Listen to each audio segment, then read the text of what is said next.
Assalamu alaikum my dear friends and families. Welcome to Rahimayskitchen. இன்னைக்கு நான் jelly cake எப்படி செய்கிறது காட்ட போகிறேன். ரொம்பவே குயிக்காக ஈஸியாக நம்ம வீட்டில் எப்படி கேக் ரெடி பண்ணலாம். இது ரொம்பவே சிம்பிளாக முடிஞ்சிடும். வாங்க எப்படி செய்யலாம் பார்க்கலாம்.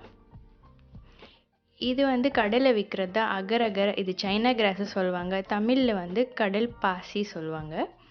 ஸோ இது வாங்கிக்கோங்க. இது இந்த மாதிரி குட்டி குட்டியாக கட் பண்ணி இதில் தண்ணியில் இது ஊற வச்சிடணும். ஒரு 10 மினிட்ஸ் அளவு இது ஊற வச்சா போதும். நீங்கள் நார்மல் தண்ணியிலேயே இது ஊற வச்சுக்கலாம்.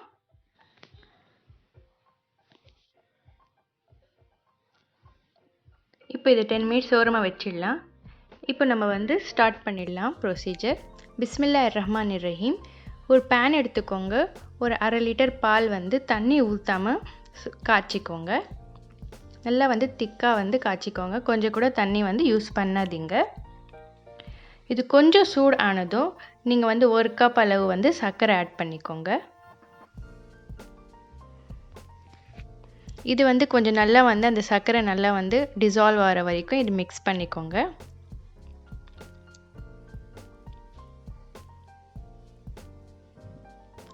நீங்கள் ரஹீமை சேனலுக்கு இது வரைக்கும் சப்ஸ்கிரைப் பண்ணலைன்னா ப்ளீஸ் சப்ஸ்கிரைப் பண்ணிவிடுங்க. பெல் ஐக்கானும் கிளிக் பண்ணிவிடுங்க.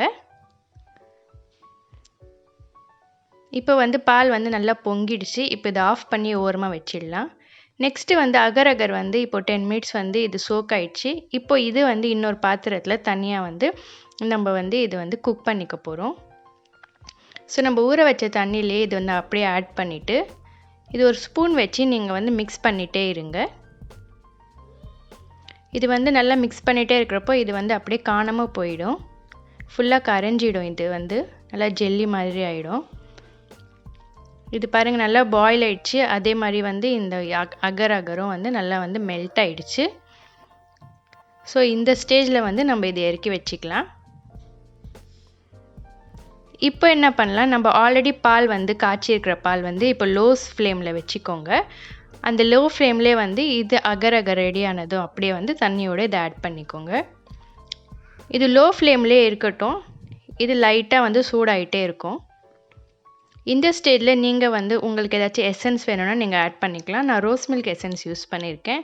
இந்த மாதிரி நீங்கள் பைனாப்பிளோ வெண்ணிலா இல்லை சாக்லேட் ஃப்ளேவர் என்ன வேணால் நீங்கள் இதில் ஆட் பண்ணிக்கலாம்.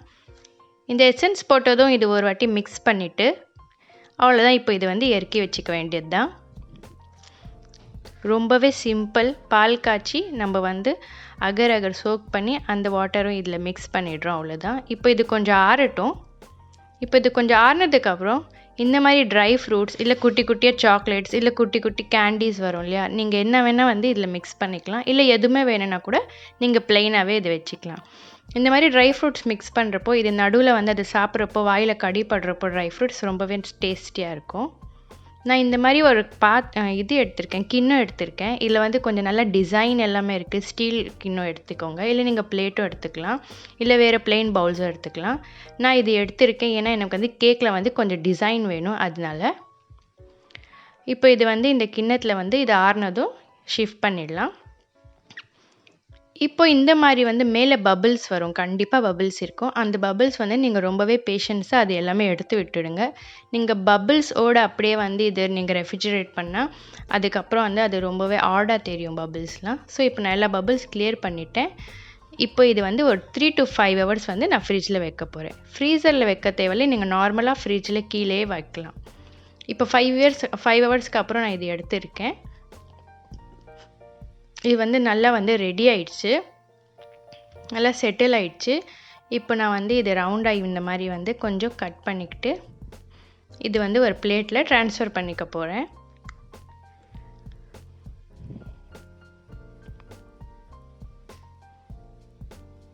இது ரொம்பவே ஈஸியாக வந்துடும். நீங்கள் ரொம்ப ஸ்ட்ரெயின் பண்ணவே தேவையில்லை.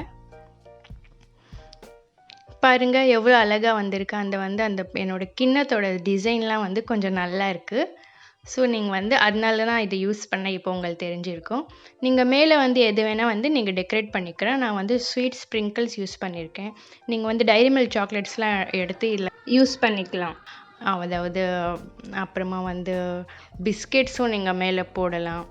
இல்லை ஏதாச்சும் சிரப் இருக்கா, சாக்லேட் சிரப், அதுவும் நீங்கள் வந்து நேம் மாதிரி எழுத ட்ரை பண்ணலாம்.